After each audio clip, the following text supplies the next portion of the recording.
शं वरुणः शन्नो भवत्वर्यमा शन्न इन्द्रो बृहस्पतिः शन्नो विष्णुरुक्रमः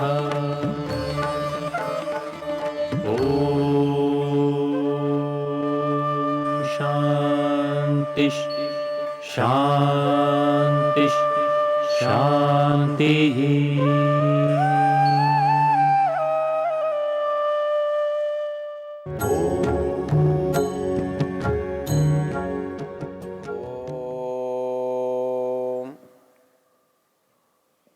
हम यजुर्वेद के एक मंत्र पर विचार कर रहे थे। मंत्र का ऋषि स्वयंभू ब्रह्म और उसका देवता परमात्मा है।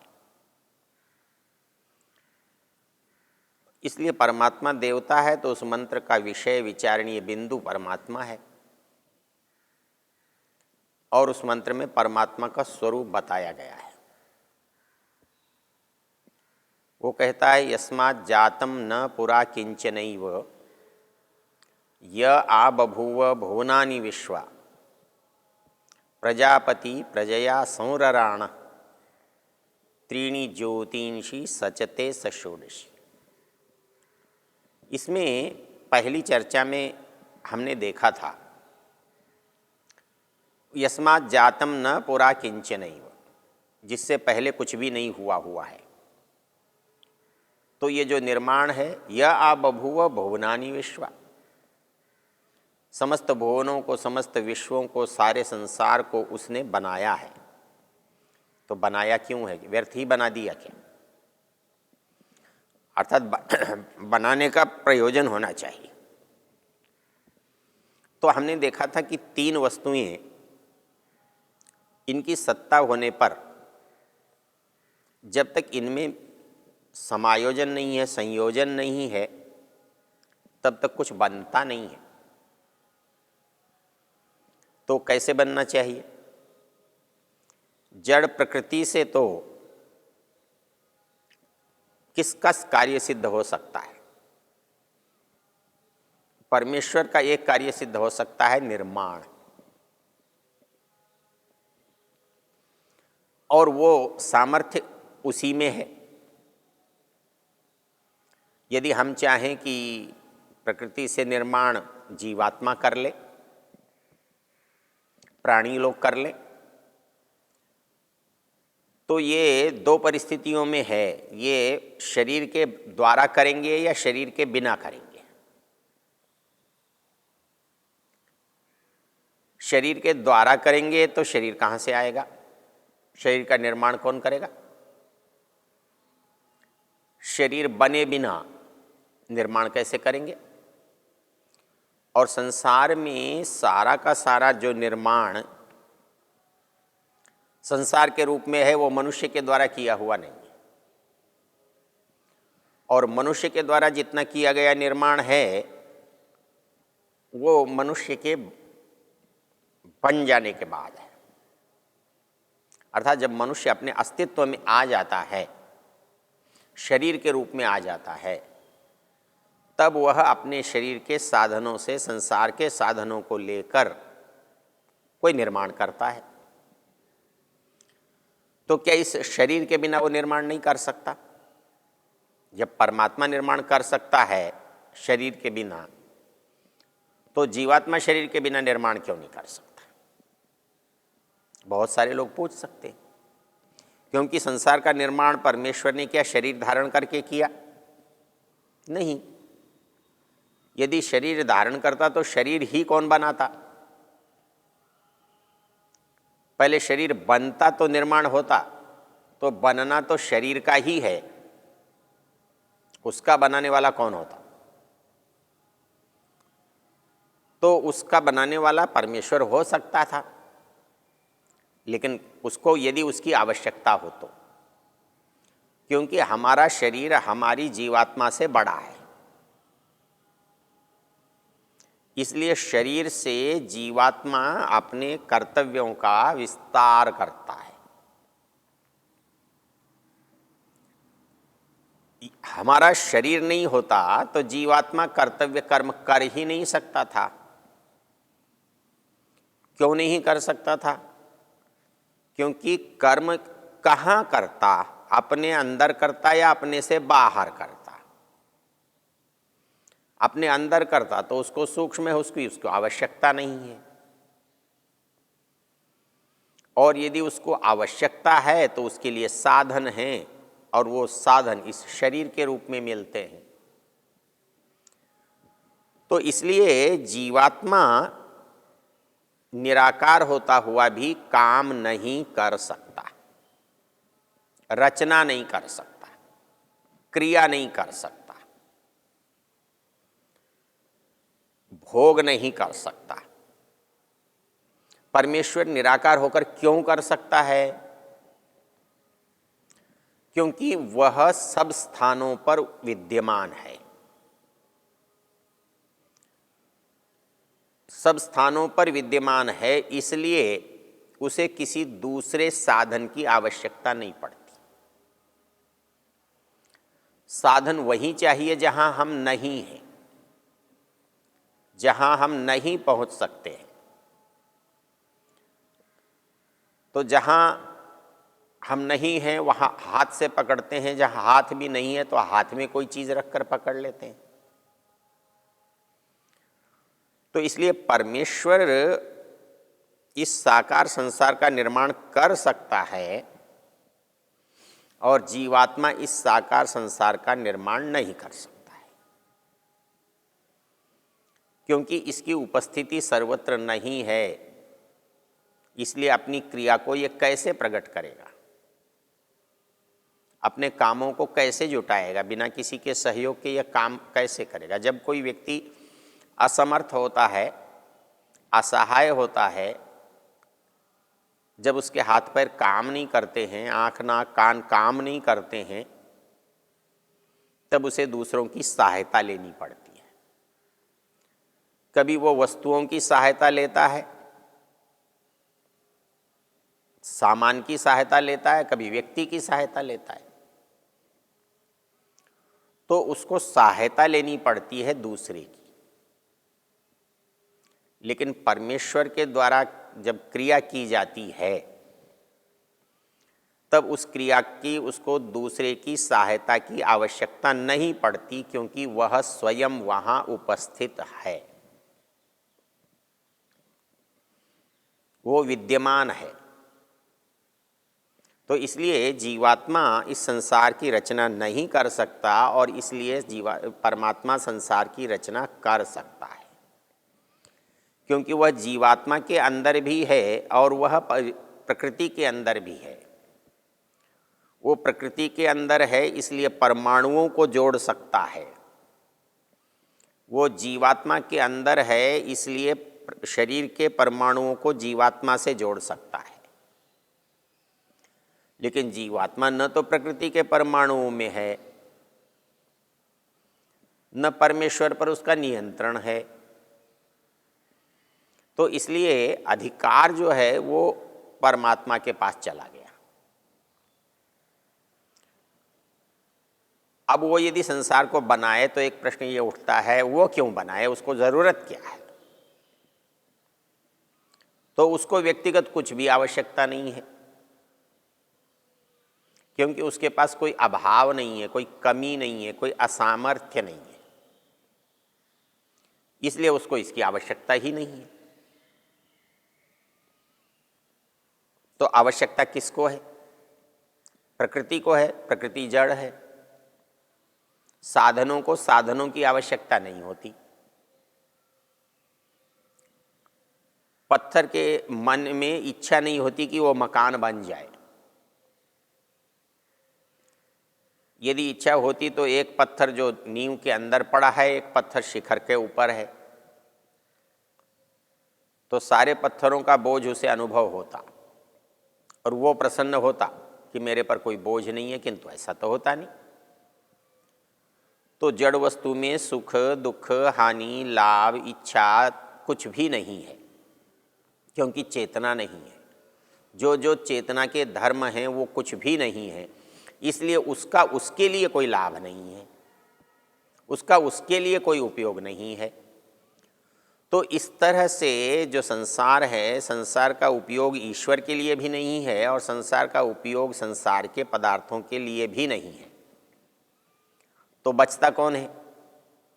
एक जीवात्मा बचता है, वो जीवात्मा के लिए है। तो इसलिए परमेश्वर ने इस संसार की रचना की, रचना करने के लिए प्रकृति का उपयोग किया। और किसके लिए रचना की?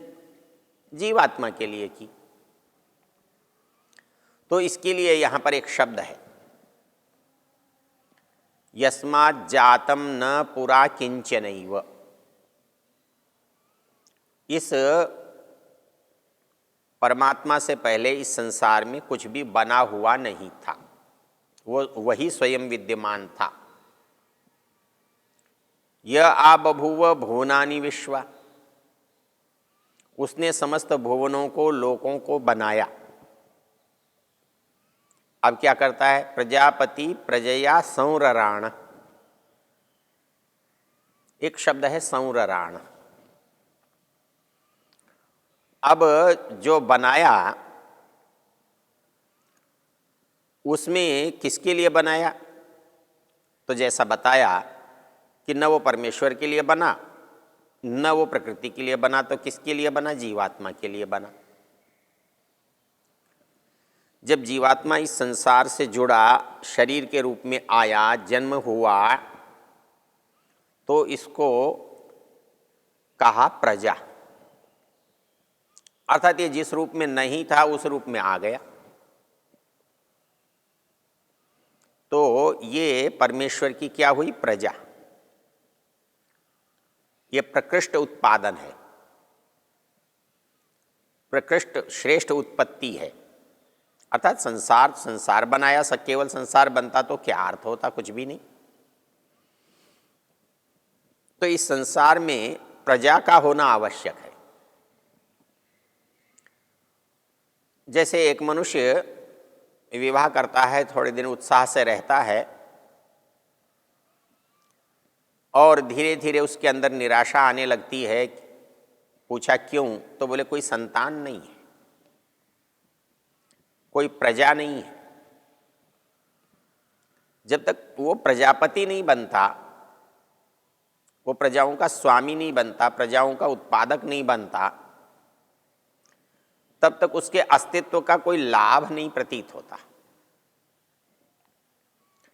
तो जैसे संसार में परमेश्वर ने इस संसार को बना करके प्रजाओं को बनाया और वो प्रजापति बना, तो केवल प्रजापति बनने से काम समाप्त नहीं हो जाता। अर्थात केवल विवाह हुआ, संतान हो गई, काम समाप्त नहीं हो जाता। हम उन संतानों के साथ मिलते जुलते रहते हैं, उनके साथ जीवन बिताते हैं, और तब हम प्रजापति बनते हैं, पिता बनते हैं।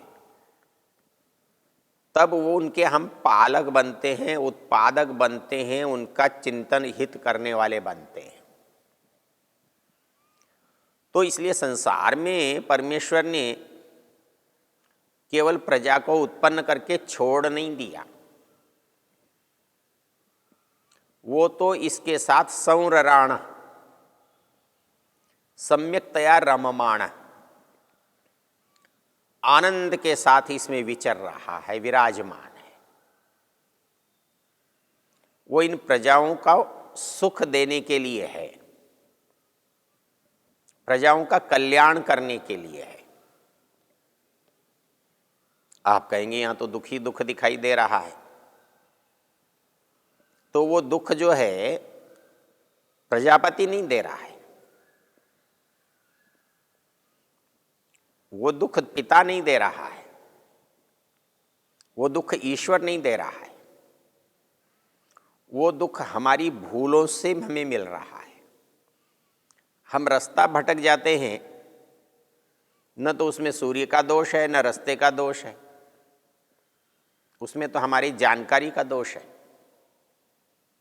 हमारी असावधानी का दोष है। इसलिए यदि हम उस सूर्य के प्रकाश का पूरा लाभ उठाना चाहते हैं तो उसमें अपनी सावधानी को भी तो जोड़ना पड़ेगा। तो वैसे ही संसार में जो प्रजा हैं, प्राणी हैं, जीवन है, उस जीवन की उत्पत्ति उस प्रजापति ने की है और वो प्रजापति प्रजाओं से एक क्षण के लिए भी एक कण जितनी दूरी भी नहीं रखता है, अर्थात वो सदा सर्वदा इनसे मिला हुआ रहता है। इसलिए यहां पर एक शब्द का प्रयोग किया, संरराण, सम्यक्तया रममाण, अर्थात बिल्कुल जैसा होना चाहिए वैसा अच्छे से अच्छे रूप में वो प्रजाओं के साथ जुड़ा हुआ है और वो इन प्रजाओं के कर्मों को देख रहा है। क्योंकि जब आपने निर्माण किया है तो उसके सदुपयोग का उत्तरदायित्व भी आप पर है। तो जड़ वस्तु का उपयोग तो आप कर सकते हैं, आप कह सकते हैं इसका सदुपयोग ऐसा है, लेकिन चेतन के साथ कैसे करेंगे? चेतन का निरीक्षण करते, क्योंकि चेतन के ठीक करने के लिए चेतन के मन में ठीक करने की इच्छा होनी चाहिए और वो तब हो सकती है जब उसे सही गलत का ज्ञान हो और दंड और पुरस्कार का लाभ हो। तो दंड और पुरस्कार की जो व्यवस्था है उसे प्रजापति कब कर सकता है, पिता कब कर सकता है? जब उसको जानता हो, उसके सामने वो बात हुई हो। इसलिए यहाँ पर जो एक विशेष शब्द है वो है प्रजापति प्रजया संरराण, वो प्रजा से घुला मिला है, वो प्रजा के सामने साथ सदा रहता है और सदा रहने के कारण से, सदा अपने सामने देखने के कारण से वो मनुष्यों के, वो जीवात्माओं के सुख दुख गुण कर्म स्वभाव को जानता और देखता है और उन्हीं देखने के परिणाम स्वरूप वो न्याय करने में समर्थ होता है, वो दंड देने में समर्थ होता है, वो पुरस्कार देने में समर्थ होता है। और इस तरह से इस संसार की रचना और उसके अंदर जीवन का संचार और अपनी उपस्थिति से, अपनी जागृति से, अपनी विद्यमानता से, अपने निरीक्षण से इस संसार का संचालन वो कर रहा है, क्योंकि वो बिना उपस्थिति के संचालन नहीं कर सकता। इसलिए वेद कहता है प्रजापति प्रजया संरराण। ओ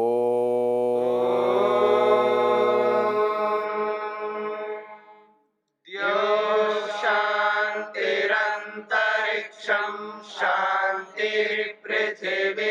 शांतिरापः शांतिरोषधयः शांतिः वनस्पतयः शांतिर्विश्वे देवा शांतिर्ब्रह्म शांति सर्वं शांति शांतिरेव शांति क्षमा शांतिरेधि।